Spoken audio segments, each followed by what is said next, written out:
Yeah. Hey, Night Riders, Disregarding Henry here with another episode of Unmade Masterpieces!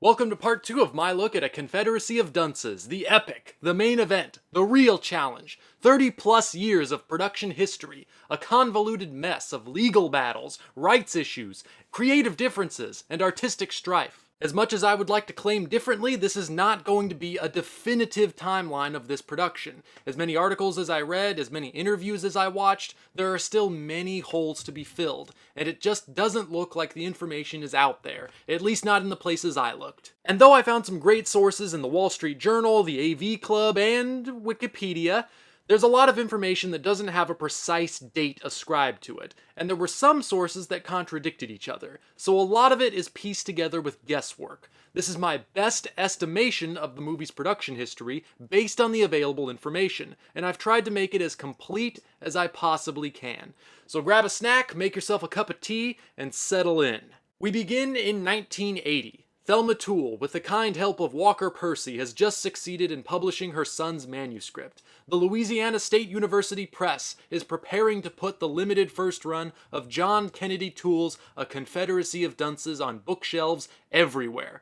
But before it reaches the public, one of the employees at the publishing house sends a few copies to an acquaintance in the film industry, Scott Kramer. Kramer, then only 23 years old and just beginning his career as a producer at 20th Century Fox, was one of the first people in the world to have a copy of this book in his hands. At first glance, he wasn't very impressed, and like every executive who would later hear it, was confused by the title, which Toole took from an essay by Jonathan Swift, the full quote of which is reprinted at the start of his novel. "When a true genius appears in the world, you may know him by this sign, that the dunces are all in confederacy against him." Jonathan Swift, Thoughts on Various Subjects, Moral and Diverting. Kramer was eventually compelled to give the book a read, and like Walker Percy, was amazed at the brilliance he discovered. Almost immediately, he purchased the rights to the novel, before it was even released, for the bargain price of $10,000. In what was to become a running theme, Kramer discovered that most of the executives at Fox didn't share his enthusiasm for dunces, and greenlighting the film proved tricky. Kramer quickly found a backer for the film, however, in Carson Films, a production company owned by Johnny Carson. Yes, the Johnny Carson, though Carson doesn't seem to have played any role in the production itself. With some additional financing from Columbia Pictures, Kramer began developing the film. He already had the perfect actor in mind to play the lead role of Ignatius J. Reilly, Animal House star and Saturday Night Live sensation John Belushi. Belushi loved the project and was eager to take the role on. He even contacted a friend from his Saturday Night Live days, Buck Henry, writer of The Graduate and the 1970 film adaptation of Joseph Heller's Catch-22. But Henry wasn't convinced the novel could work as a film, saying, "The book breaks down into two tones that don't really go together, wild social satire and Southern Gothic." Nonetheless, Belushi and Kramer continued ahead with the project. Kramer began meeting with Jo Beth Bolton, then head of the Louisiana State Film Commission, to set up the production in New Orleans and begin securing offices and locations. Dunces appeared to be well on its way to the silver screen, until tragedy struck. John Belushi was found dead of a drug overdose in his hotel room only 2 days before the final meeting with Kramer that would have officially signed him onto the movie. Kramer tried to keep the project alive, but just a few months later, Jo Beth Bolton, who was instrumental in setting up the New Orleans production, was also found dead, murdered by her estranged husband. This proved too much for Kramer, and he decided to move on to other projects. In 1982, the rights to the film were purchased from Carson Films by one John Langdon, a man who'd made his fortune in Texas oil fields and had always dreamed of getting into show business. He'd heard the Dunces' rights were available, and, being a big fan of the book, snatched them up along with a few others for about $250,000 for his production company, Bumbershoot Productions. Langdon and his partner, Matey Walker, began meeting with every heavy-set actor they could find, including Josh Mostel, Jonathan Winters, Dom DeLuise, and John Candy. Candy is often closely linked with the role, but apparently wasn't a favorite, as Langdon didn't consider him crazy enough to play Ignatius. Again, financing proved tricky, and Langdon and Walker spent 3 years trying to find investors. During this time, Thelma Toole, who was deeply upset that she wasn't involved in the production, and even admitted that she might make a good choice for director, passed away in 1984 at the age of 82. Langdon and Walker soldiered on until they finally managed to attract some attention from Orion Pictures. The head of Orion, Mike Medavoy, began looking for directors. One possibility was Michael Apted, the British director of Coal Miner's Daughter, and coincidentally, Continental Divide, one of the late John Belushi's final films. But eventually, Caddyshack and Vacation director Harold Ramis was hired. Here's where the timeline starts to get a little confused. Most sources state that Ramis was involved much earlier, and that his version was the one that would star not only Belushi, but also Richard Pryor and Ruth Gordon. Either way, he appears to be generally accepted as the first director who began working on making the film a reality. Ramis was passionate about the project and felt that it might end up being a breakthrough for him as a director, but almost immediately, creative differences surfaced between him and Orion Pictures. Orion wanted to make the film more accessible, and even tried to convince Ramis to make the hero, Ignatius, more relatable by making him thin, in order to appeal to the aerobics-obsessed audiences of the 80s. The arguments continued until Orion lost interest in the project and sold the rights to 20th Century Fox for $150 grand. Ramis was still interested and followed the film to its new home, where it was assigned to producer Scott Rudin, a future producing powerhouse then just beginning his career. Ramis was able to move forward with the project and hired a screenwriter to draft a script. His choice was Stephen Geller, who'd adapted Kurt Vonnegut's Slaughterhouse-5 into a screenplay for director George Roy Hill in 1972. Ramis and Geller decided to take a few liberties with the story and set it in the then present day, even involving MTV and other contemporary motifs. When the 188-page draft was completed, Ramis felt it didn't work, and decided to try another draft, this time with the Pulitzer Prize-winning playwright Beth Henley, who wanted to stay truer to the source material and keep the setting in the 60s. It turned out Ramis didn't like that draft either. It was a very difficult adaptation, and after staying with the project for so many years, Ramis finally gave up on it, convinced that the novel could never work as a movie. He later quoted the producer Michael Schamberg in summing up his feelings on the film. Comedy works in two ways. Either you have a normal person in an extraordinary situation, or an extraordinary person in a normal situation. And Confederacy was about an extraordinary person in a series of extraordinary situations. After Ramis left, it was around this time that John Waters was brought in to write and direct his own adaptation. Waters had lived in New Orleans in the early 70s, actually only a few blocks away from Thelma Toole, though he was unaware of this at the time, and the novel's bizarre characters and satiric tone were thought to be a perfect match to Waters' sensibilities. He began working on the script, planning to cast his muse Divine in the lead role. It would have been Divine's first role out of drag, playing a man, but after his untimely death in 1988, Waters' work ceased. At least, it may have been Divine's death that ended his work. There are rumors that it may have been his association with former Manson family member Tex Watson that actually got him fired. Whatever it was, Waters' adaptation never happened, and 20th Century Fox's rights to the project expired around 1992, whereupon ownership returned to John Langdon, who still believed that Dunces had a good chance of being made into a film. He hired a new producer, Susan O'Connell, to restart the production, and discovered that Scott Kramer, 10 years earlier the man who began this wild journey, was also attempting to relaunch his own effort at making the film. Deciding to team up, Langdon, O'Connell, and Kramer now took the project to New Line Cinema.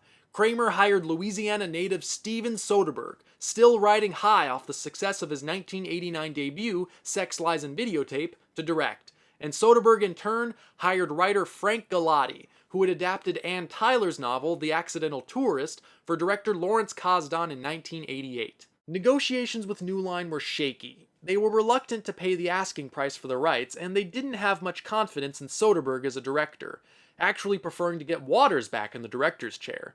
The deal finally fell through in 1993. Then, another familiar face re-entered the picture, Scott Rudin. Rudin had left Fox to set up camp at Paramount, achieving success with pictures like The Addams Family and The Firm, and was able to set up a deal for Langdon to sell Paramount his rights to the film for a whopping $1 million. A Confederacy of Dunces, the movie, was set for release in fall 1994, with Kramer and Rudin producing, Galati writing, and Soderbergh directing. Now only one question remained. Who would play Ignatius? A lot of names were thrown around. John Goodman, Chris Farley, Robin Williams, even John Malkovich. It was a tough role to cast, but before it could even be properly addressed, the film hit a delay. Rudin was not a fan of the script, which was painstakingly faithful to the novel, and decided to hire British comedian Stephen Fry to do a rewrite. The film was delayed into 1995, and it's interesting to note that this was the year another John Kennedy Toole adaptation came onto the scene. English writer-director Terence Davies decided to film Toole's earlier novel, which wasn't released until after the success of Dunces, The Neon Bible. And he did it, with no trouble whatsoever. The film starred Jenna Rowlands and Dennis Leary, and was released in 1995 to little fanfare. It met with modest reviews, a limited release, and a poor box office showing before disappearing into obscurity. Meanwhile, work continued on Dunces. Fry found that he didn't exactly gel with Soderbergh and Galati, and left the offices to visit New Orleans on his own. After a few months of work, he returned with a brand new draft, which departed from the source material considerably, and incorporated biographical details of Toole's own life. This new take on the material was wholeheartedly embraced by Rudin, and thoroughly rejected by Soderbergh. By this point, Paramount was becoming impatient, and decided to fire Scott Kramer. Not surprisingly, this did not go over well, and inspired Kramer and Soderbergh to file a lawsuit against the studio, which would drag on for the next few years. During that time, another potential Ignatius was lost. Chris Farley died of a drug overdose, and the project's unusually high body count would begin to inspire rumors that the Ignatius role was cursed. Kramer and Soderbergh stayed productive and worked together on the 1997 gangster thriller The Limey, before finally settling their lawsuit out of court in 1998. The rights to A Confederacy of Dunces were once again Kramer's. But according to the settlement, Kramer had only a 3-year window in which to find financing for the film, and would be required to reimburse Paramount for the $2 million they had already spent developing it. Kramer opened negotiations with Artisan Entertainment, the studio behind The Limey, and a hotspot after their record-breaking success with the Blair Witch Project. It began to look again like the film might actually happen after so many delays. But that's when Soderbergh decided to exit. He was getting endless offers from every studio in town, and finally he could wait no longer. He went on to direct both Erin Brockovich and Traffic in the same year, the latter winning him an Academy Award for Best Director. And luckily, his exit from Dunces was amicable, and he and Kramer would go on to collaborate on future films. But now Kramer was left without a director, and wasn't able to find a replacement for Soderbergh before his 3-year window was up, and the rights to the film returned to Paramount. Kramer probably would have been shut out of the project had it not been for some major changes in the studio's management. With a new team of executives behind him, Kramer returned to Paramount and found a new director for the film, David Gordon Green, who was becoming known for his Southern Gothic independent works like George Washington and All the Real Girls. Green moved to New Orleans and immersed himself in the culture. He loved Soderbergh's script and was ready to move forward. The film came the closest to a reality it's ever been. The legend of John Kennedy Toole and his seminal work had continued to grow in the years that had passed since the project's beginnings. In 2002, New Orleans erected a bronze statue of Dunce's hero, Ignatius J. Riley, on Canal Street, a tribute to the novel's unforgettable portrayal of New Orleans culture. And almost immediately, it was the victim of several attempted thefts. Green assembled the cast of his dreams, which included Lily Tomlin, Drew Barrymore, Mos Def, Olympia Dukakis, and in the lead role of Ignatius, Will Ferrell, who was speculated to be playing the role in a fat suit. The cast staged a live reading of the script in 2003 at the Nantucket Film Festival. Headlines buzzed that the long-delayed film was finally on its way. Fans eagerly awaited its arrival, and it never came. The film was put on hold in 2004 after Scott Rudin, who had left Paramount for Disney, tried to set up a joint production between Paramount and MIRAMAX to produce, after Paramount began having some doubts about backing the film on its own. Green began clashing with the studios over the tone of the film, which he wanted to be dramatic with comedy layered on top, while the studios wanted a more broad and cartoony approach. Not only that, Rudin and Miramax head Harvey Weinstein began battling over control of the production. Green found this environment too stressful to handle, and had no choice but to exit. The production might have moved forward without him, had it not been for one of the worst natural disasters in United States history. Hurricane Katrina devastated New Orleans in 2005, and silenced any chance the film had of being made. According to Farrell in a 2008 interview, his perspective on the production was a little different. He never actually thought the film was very close to being made, mentioning that he was never officially cast in the role, and believed he was doing the live reading as a favor, also alluding to the fact that Jack Black was approached around the same time he was. Even with New Orleans struggling to recover in the horrible aftermath of Katrina, the production was kept alive. Kramer and Green were still rumored to be attached to the film as late as 2007, until Green was hired to helm another comedy, Pineapple Express, in 2008. Everything pretty much goes completely silent after that.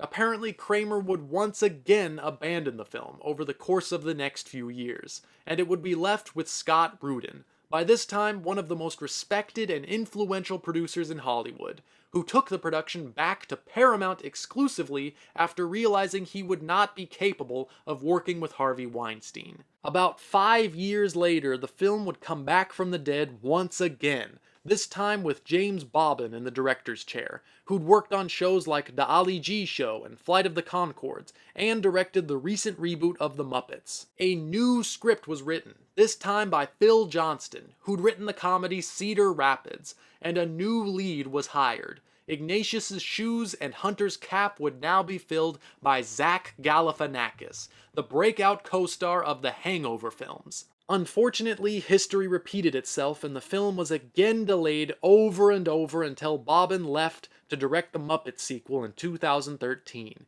What its current state is, I'm not exactly sure. Bobbin is still possibly attached, Galifianakis is still possibly attached, and the film still belongs to Paramount. Scott Rudin is still producing it, and still nobody wants to put up the dough to actually have the thing made. The only recent news involving A Confederacy of Dunces has not been with the film adaptation, but with the stage adaptation. With a script by playwright Jeffrey Hatcher, David S. Bjornson acting as director, the play is set to premiere in November of this year, with Parks and Recreation star Nick Offerman in the lead role of Ignatius. I wish the whole troupe the best of luck. Hopefully the stage version doesn't run into the kinds of problems the film has, and proceeds without a hitch. And now, how do we conclude on this subject? There's been no news on the film in about 2 years. It's still no closer to the screen than it was in 1980. I went to John Waters' live show a few months back, and he talked briefly about his version of Dunces, and even signed my copy of the book. I wanted to get it signed by every director who tried to adapt it, but with the passing of Harold Ramis in 2012, that's sadly no longer a possibility. Will this film ever be made? I can't say. Nearly everyone who's worked on it says it's impossible. John Waters doesn't believe the film could ever be as good as the book. Steven Soderbergh believes the project really is cursed. I wonder if, at this point, the movie even should be made. After 30 years of waiting, there's no way any film could live up to that kind of expectation. Maybe this story just isn't meant to be a film. Maybe it's better if it remained a book. But you never know. It might still have a chance, and against all odds, it might actually be good. All I know is the story of A Confederacy of Dunces' journey to the screen is not yet over. This has been Unmade Masterpieces with DisRegarding Henry. If you could subscribe, like the video, leave a comment, like me on Facebook, or follow me on Twitter using the links in the description below, it'd be very much appreciated, and of course, thank you for watching.